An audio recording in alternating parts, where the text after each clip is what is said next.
Syarat-syarat menerima kesembuhan dari Yesus Kristus disediakan oleh John Quinlan Anak Kulu, 22 hari bulan September tahun 2023. Petikan dari Alkitab DM, dicetak oleh atau perintit Percetakan Lembaga Alkitab Indonesia Nanggewer, Indonesia.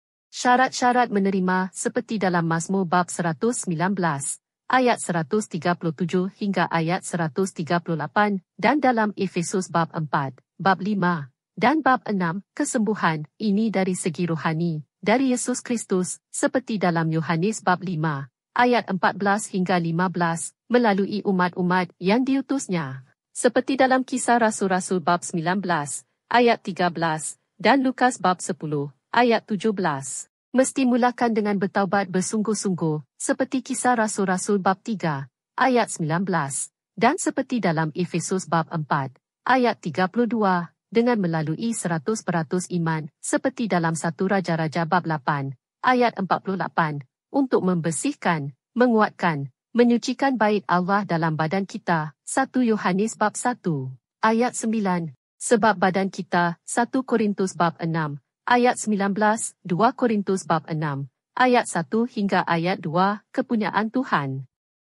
Jadi, kita ini hanya alat-alat Tuhan, Efesus bab 4, ayat 11, untuk buat kerjanya atau mengagung-agungkan namanya serta kerajaannya di syurga, 1 Korintus bab 6, ayat 20. Syarat-syarat kesembuhan untuk orang yang belum didoakan atau disembahyangkan seperti berikut. 1. Bertaubat bersungguh-sungguh dengan ampun mengampuni dan melupakan, baca dalam Yakobus bab 5, ayat 16. Ampuni orang yang sakiti hati atau perasaan terhadap kamu, atau kamu yang sakiti hati atau perasaan orang seperti marah atau dendam atau sumpah. Lain-lain dari dulu hingga sekarang atau sekarang, terutama dengan keluarga, adik-beradik, saudara mara, kawan-kawan hinggakan menggunakan cara halus atau dengan cara setan, baca dalam Matius bab 6, ayat 14 hingga ayat 15. Ini termasuk contoh. Ampuni skandal, baca dalam 1 Korintus bab 6, ayat 15 hingga ayat 18, laki atau bini kamu yang jahat, baca juga dalam Lukas bab 6, ayat 35 hingga ayat 36. 2. Bertaubat bersungguh-sungguh dengan ampuni kesalahan diri sendiri dari Tuhan 100%, baca dalam Matius bab 12, ayat 31 hingga ayat 32, yang pernah kita buat berapa tahun dulu. Contohnya, 10 tahun dulu atau 20 tahun dulu, atau 30 tahun dulu, atau 40 tahun dulu, termasuk kamu di zaman budak. Pernah berdukun atau berjumpa bomoh, atau ada ubat cara kampung dengan mak bidan, atau guru pakai, atau sapu ubat adat lama, atau sapu minyak pada badan, dan pernah minum air yang sudah dibaca-baca oleh dukun atau bomoh atau mak bidan atau guru, baca dalam 2 Korintus bab 6, ayat 4, ayat 17 hingga 18. 3. Bertaubat bersungguh-sungguh dengan mesti serahkan, yaitu barang untuk dimusnahkan atau dibakar, seperti kain merah, atau kain kuning, atau kain hitam, atau kain putih, atau kain biru dari dukun atau bomoh, atau guru, atau mak bidan, dan sebagainya. Ini termasuk kuku beruang, taring babi, tanduk rusa, tanduk kijang, tengkorak monyet, bulu landak, tempayan lama, gong lama, baju yang pernah dipakai sambut gawai hantu, lembing, pedang-pedang panglima, yang pernah dibaca-baca serta dimandikan darah, dan sebagainya, dan lain-lain barang setan, seperti dalam Efesus bab 4, ayat 27.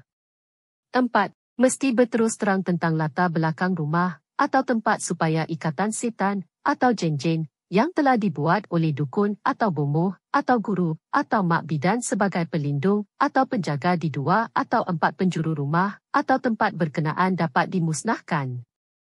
Ini termasuk rumah berhantu. Dan kebun atau ladang ada pokok ara atau buluh yang menjadi perkampungan jen-jen. Ini bercanggah dari Kristian, seperti dalam 2 Korintus bab 6, ayat 15 hingga ayat 16. 5. Semasa disembahyangkan semua ahli keluarga mesti ada bersama, jika boleh, supaya penghalang, yaitu ikatan setan atau jen-jen, seperti tersebut di Nuh 1 dapat dimusnahkan. Ini termasuk dosa keturunan, di mana biasanya Roh Kudus akan beritahu atau berbicara. Ini selalu berlaku pada keluarga yang tinggi ego atau berdendam kerana berebut harta duniawi dan sebagainya. Atau keluarga kaya yang tak nak bercampur, 1 Korintus bab 13, ayat 13, dengan keluarganya yang miskin, walaupun adik-beradik, seperti dalam Lukas bab 6, ayat 35 hingga ayat 36, dan di 2 Korintus bab 6, ayat 11 hingga ayat 13. Yesus cuma baca atau tengok hati kamu. 6. Dermalah kepada gereja kalau kamu sudah sembuh. Bukan kepada umat-umat yang doakan atau sembahyangkan kamu sebab kurnia tak boleh dijual beli, seperti dalam Matius bab 10, ayat 8. Orang kaya ikut seperti dalam 1 Timotius bab 6, ayat 17 hingga ayat 19. Syarat-syarat kesembuhan untuk orang yang sudah disembahyangkan atau didoakan. 1. Ikut misa ekaristi dalam seminggu sekali sekurang-kurangnya jika dapat, seperti dalam Lukas bab 22, ayat 19 hingga ayat 20, untuk mengikuti perjanjian Allah yang baru disahkan oleh Yesus Kristus. 2. Sembahyang Rosari. Genesis bab 3, ayat 15, tambah doa perlindungan Esti Mikael, seperti dalam Daniel bab 12, ayat 1, tiap-tiap hari. 3. Sembahyang Divine Mercy, tambah doa perlindungan Esti Mikael, tiap-tiap hari paling bagus pada 3 petang atau 3 pagi jikalau boleh. 4. Sebelum makan, minum, tidur, keluar rumah, buat sesuatu, dan sebagainya mesti berdoa untuk minta berkat dari Tuhan, hindari dipukau, 1 Korintus bab 10, ayat 31 hingga ayat 33.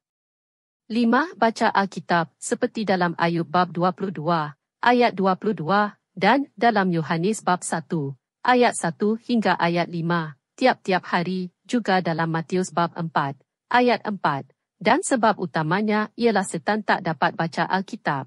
Terima kasih. Daripada John Kuimin. Telefon bernombor 0127481633. Alamat email jokuimin@gmail.com